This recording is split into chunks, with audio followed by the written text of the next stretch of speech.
లోకేష్, నీ బ్రతుక్కి జగన్మోహన్ రెడ్డి గారు వచ్చే సమాధానం చెప్పాలనా?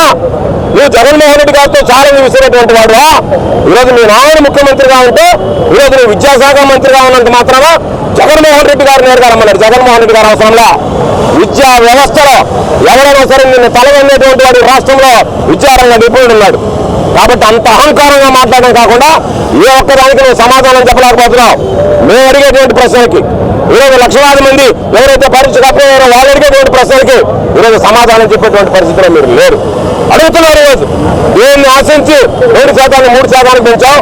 చివరికి బాకాట ఆడేటువంటి వాళ్ళకు కూడా అవకాశం కల్పించేటువంటి విధంగా టగ్ ఆఫ్ వార్ దగ్గర నుంచి యోగా పోటీల దగ్గర నుంచి అనేక రకాలైనటువంటి క్రీడలు దాంట్లో చేర్చి అదేవిధంగా నువ్వు ప్రవేశ పరీక్ష రాయకుండానే వారు దానిలో ఎంపిక అవ్వచ్చు అని చెప్పి రాసి ఆ తర్వాత మరలా 1 సంవత్సరం తర్వాత ఈ తంతు ఈ అవినీతి అంతా పూర్తయిన తర్వాత జీవోఎంఎస్ నెంబర్ 56 తీసుకొచ్చి దాని ద్వారా మరలా ఎవరైనా సరే స్పోర్ట్స్ కోటాలైనా సరే పరీక్షల్లో కూర్చోవలసిందే అని చెప్పి చెప్పాలంటే కేవలం బీసీకి సంబంధించినటువంటి అవకతవకల కోసం, మీ స్వార్థ ప్రయోజనాల కోసం, అవినీతి సంపాదన కోసం ఈరోజు లక్షలాది మంది జీవితాల్లో ఈరోజు చీకటి వ్యాప్తింపజేసినటువంటి కుటుంబం మీద అనేటువంటిది సందర్భంగా గుర్తు చేస్తున్నాం.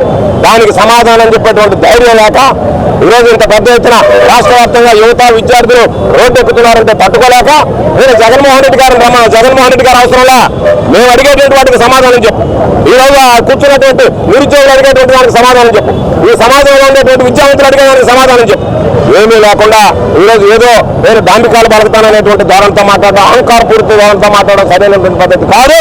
ఇప్పటికే నీ ధోరణితో ఈ రాష్ట్రంలో విద్యా వ్యవస్థ భ్రష్టు పట్టిపోయింది. ప్రైవేట్ స్కూళ్ళకు సంబంధించి అడ్మిషన్లు పెరుగుతూ పోతున్నాయి. ఈరోజు ప్రభుత్వ పాఠశాలకు సంబంధించి అడ్మిషన్లు పడిపోతున్నాయి. అంటే ప్రభుత్వానికి మీరు నామం పెడుతూ ప్రభుత్వ స్కూళ్ళను దిగజారుస్తూ ప్రైవేట్ స్కూళ్ళకు వంటపాడేటువంటి పరిస్థితి మీ హామీలో జరుగుతుందంటే వెంటనే రాజీనామా చేయాల్సినటువంటి అవసరం ఉంది.